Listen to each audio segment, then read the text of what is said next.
What happens when the Queen of Funk, a woman whose voice has defined an entire genre of music, who has been belting out hits since before most of the audience was born, sits down for what should be a celebration of her legendary career, only to have her struggles and her authenticity questioned by a host who seems determined to tear down everything she's built? What you're about to witness is one of the most explosive confrontations ever captured on daytime television. The moment when Chaka Khan, the 10-time Grammy winner who gave us I'm Every Woman and Ain't Nobody, reminded the world that the fire in her voice comes from a fire in her soul that nobody can extinguish. The studio went dead silent. The audience held their breath. And Behar discovered that some queens don't tolerate disrespect, especially not from someone who has never walked in their shoes. Before we dive into this incredible story, make sure to subscribe and drop your thoughts in the comments because, trust me, you're going to want to talk about this one. The morning had started with genuine excitement at the View Studios. Chaka Khan was coming on the show, and everyone from the producers to the makeup artists was looking forward to it.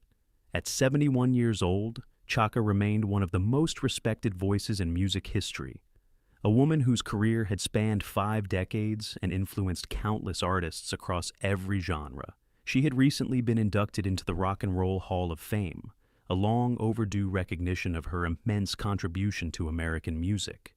Chaka arrived at the studio with the regal bearing that had always been her trademark. Her signature wild hair was styled magnificently, and her presence seemed to fill every room she entered. She greeted the production staff warmly, taking time to compliment the young people working behind the scenes, remembering what it was like to be underestimated and overlooked. This was who Chaka Khan had always been, a woman who never forgot where she came from. In the green room, her team reviewed the standard talking points about her recent induction, her new music, her continued touring. Chaka listened with half an ear, more interested in the energy of the place than the logistics of the interview. She had been doing this for 50 years. She knew how to handle a talk show. What nobody anticipated was that Behar had arrived at the studio that morning with an agenda that had nothing to do with celebrating a legend. The studio lights were warm as Chaka took her seat at the famous table. She greeted each host with genuine warmth, her famous smile lighting up the space. The audience gave her a standing ovation that lasted nearly 2 minutes, and she accepted it with the gracious humility of someone who had learned that fame was a gift, not a right. Whoopi Goldberg opened the segment with obvious reverence. Our next guest is a true living legend, 10 Grammy Awards, countless hits that have become part of the American songbook, and a voice that has inspired generations of artists. Please welcome the incomparable Chaka Khan. The applause continued as Chaka settled into her chair with practiced elegance. Thank you so much, babies. What a beautiful welcome. I feel the love in this room, and I appreciate every single one of you. Sarah Haynes asked about the Rock and Roll Hall of Fame induction, and Chaka spoke movingly about what it meant to finally receive that recognition after decades of being overlooked. She talked about the artists who had influenced her, about the long road from Chicago's South Side to the heights of musical achievement, about her gratitude for a career that had allowed her to touch so many lives. You know, when I started singing with Rufus back in the 70s, nobody told us we were making history, Chaka said, her voice carrying that distinctive warmth that had made her famous. We were just some kids from Chicago trying to make music that felt real, that came from our souls. We didn't have the internet telling us what was popular. We didn't have algorithms deciding what people should hear. We just had our instruments and our voices and our hearts. And now, 50 years later, to be recognized alongside the artists I grew up admiring, artists who changed my life with their music, it's overwhelming. It really is. The audience was captivated. This was the Chaka Khan they had come to see, humble despite her monumental achievements, grateful despite the struggles she had endured, still burning with the same passion that had defined her entire remarkable career. For a few minutes, everything felt exactly as it should, like a proper celebration of a true legend. Then Behar leaned forward with that familiar edge in her voice, and the atmosphere in the studio shifted dramatically. So, Chaka, Joy began, her tone carrying an unmistakable sharpness that made the other hosts exchange nervous glances. You talk about making history and being recognized, but let's be honest here. Your career hasn't exactly been a smooth ride, has it? The drug problems, the rehab stints, the years when you basically disappeared from the scene. Don't you think the Hall of Fame honor is as much about nostalgia as actual achievement? The question landed like a bomb. The audience went silent. The other hosts looked stunned by the hostility of the question. Chaka's expression flickered, but her voice remained steady when she responded. Joy, I've never hidden from my past. I've been very open about my struggles with addiction. But those struggles don't define my career. What defines my career is the music I've made, the lives I've touched, the artists I've influenced. The Hall of Fame doesn't induct people based on nostalgia. They induct people based on impact. Joy wasn't satisfied. But that's just it, isn't it? Your biggest hits were in the 70s and 80s. I'm Every Woman. Ain't Nobody. I Feel For You. That was 40, 50 years ago. What have you done lately that justifies all this celebration? The accusation was stunning in its dismissiveness. Several audience members shifted uncomfortably. Sunny Hostin looked like she wanted to intervene immediately. What have I done lately? Chaka's voice dropped to something quieter but more intense. I've been touring the world, selling out venues on every continent. I've been recording new music that connects with audiences across generations. I've been mentoring young artists who want to learn from someone who's actually done it. And I've been staying alive, Joy, staying sober, staying relevant. At 71 years old, that's an achievement in itself in this industry. Joy pressed on with what seemed like deliberate cruelty. But let's talk about I'm Every Woman for a moment. That song became even more famous when Whitney Houston covered it. Some people might say that Whitney's version is the one that really matters, that she took your song and made it better. How does that feel, to be overshadowed by someone who came after you? The mention of Whitney Houston seemed to strike something deep. Chaka's eyes flashed with an emotion that the audience couldn't quite read. Whitney Houston was my sister, Chaka said, her voice carrying a weight of emotion. I loved her. I still love her. And yes, her version of that song was beautiful. But let me tell you something about that song, Joy. I recorded I'm Every Woman in 1978.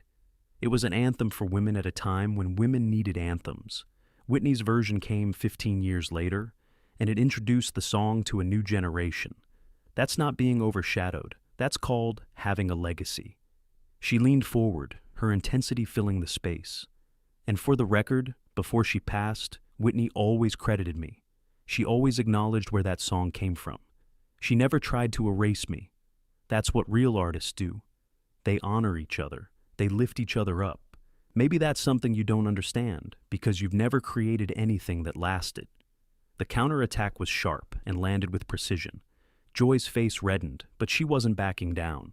I'm just asking the questions that some people might be thinking. You've had a lot of drama in your life. The marriages, the feuds, the years when the drugs were clearly affecting your performances.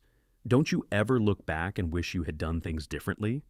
Chaka sat very still for a moment, and when she spoke, her voice carried the weight of 5 decades of living, struggling, and surviving. Drama? You want to talk about drama, Joy? Let me tell you about drama. Drama is growing up black and female in America in the 60s. Drama is fighting your way into an industry that didn't want you, that didn't believe a dark-skinned girl from Chicago could be a star. Drama is being told your voice was too powerful, too raw, too much for mainstream audiences. Her voice was rising now, but it wasn't anger. It was something deeper, something that had been refined through decades of experience. Drama is watching friends die from the same disease that was killing you, and finding the strength to get clean anyway. Drama is losing people you love, and still having to get on stage and sing about joy and love and survival. That's my drama, Joy. And I've lived every moment of it out loud, without apology, without hiding behind false images. The studio had gone completely silent. The audience was witnessing something they hadn't expected, a woman laying bare her soul in response to attacks that deserved nothing but contempt. You asked if I wish I had done things differently. Let me tell you something. Every mistake I've made, every fall I've taken, every moment I've been down, it all went into the music. It all went into the voice you hear on those records. You don't get the power in my voice without the pain that shaped it. You don't get the joy without knowing the sorrow. That's what makes real music, Joy. Not perfection. Authenticity. Joy tried to regain control of the conversation. I understand that, but surely you can see how your struggles have affected your reputation. There are people who remember the difficult performances, the erratic behavior, the years when you seem to be struggling publicly. Don't you think that's overshadowed your achievements? Chaka's laugh was short and carried decades of experience dealing with people who tried to diminish her. Overshadowed my achievements? Baby, I have 10 Grammy Awards. 10. I've sold millions of records around the world. I've influenced artists from Beyoncé to Adele to Mary J. Blige. Every female R&B singer working today owes something to what I did in the 70s and 80s. That's not overshadowed by anything. That's a legacy that will outlive both of us. She stood up, and the movement commanded immediate attention. Despite her 71 years, there was something powerful about her presence, something that filled the entire studio. You want to know what I think this is really about, Joy? I think you don't understand artists. I think you don't understand what it takes to bare your soul for strangers night after night, year after year, decade after decade. I think you look at someone like me and you see the struggles, the imperfections, the human being behind the legend, and that makes you uncomfortable. Her voice rose with a passion that reminded everyone exactly why she had been called the Queen of Funk. Because here's the truth about my life. Yes, I struggled with addiction. I went to rehab. I did the work. I got clean. Yes, I've had failed relationships. I've had my heart broken. I've made mistakes in love. Yes, I've had feuds with people in this industry. I've stood up for myself when others wanted me to be quiet and grateful. But through all of it, I kept singing. I kept creating. I kept showing up. She pointed at Joy, her finger steady and accusing. What have you done through your struggles, Joy? You sit at this table every day and you pass judgment on people who actually do things. You comment on lives you've never lived, on art you've never created, on struggles you've never faced. And when someone like me sits across from you, someone who has actually lived a full, complicated, messy, beautiful life, all you can do is try to tear them down. The accusation landed with devastating accuracy. Joy opened her mouth to respond, but Chaka wasn't finished. Let me tell you something about being every woman. That song wasn't just a title. It was a statement. I am every woman because I've been through everything. I've been poor and I've been rich. I've been celebrated and I've been forgotten. I've been addicted and I've been sober. I've been loved and I've been alone. And through all of it, I've never stopped being exactly who I am. She turned to address the audience directly, and her voice softened to something more intimate. To every woman watching this who has ever been made to feel ashamed of her struggles, who has ever been told that her past disqualifies her from being celebrated, who has ever been reduced to her worst moments by people who don't understand what she's overcome, I want you to know something. Your struggles are not your shame. They are your strength. Every fall you've taken has taught you how to rise. Every heartbreak has deepened your capacity to love. Every mistake has given you wisdom that perfection could never provide. She looked back at Joy, and her expression carried something that might have been compassion mixed with disappointment. I've been singing for 50 years, Joy. I've been told I was too much and not enough. I've been praised and criticized and written off and rediscovered more times than I can count. And through all of it, I've learned one thing. The people who try to diminish you are almost always running from something in themselves. They need you to be less than you are so they can feel better about who they're not. She gathered herself with the dignity of a queen, which is exactly what she was. I came here today to celebrate being inducted into the Rock and Roll Hall of Fame. Instead, I've spent 15 minutes defending my entire existence to someone who seems to think that having lived a full life is something to be ashamed of. Well, I'm not ashamed. I'm proud. Proud of every song I've sung, every stage I've stood on, every tear I've shed, and every moment I've survived. She straightened her outfit with deliberate grace. You know what the difference is between you and me, Joy? When I leave this studio, I'm going to get on a stage tonight and sing for thousands of people who love me. People who have grown up with my music, who have fallen in love to my songs, who have cried and laughed and healed with my voice in their ears. That's my legacy. That's what I've built with my messy, complicated, beautiful life. Her voice dropped to something quieter, but somehow more powerful. What will you leave behind, Joy? What will people remember about you when you're gone? The jokes at other people's expense? The gotcha questions designed to humiliate? The moral superiority from someone who has never risked anything to create something lasting? The studio was absolutely silent.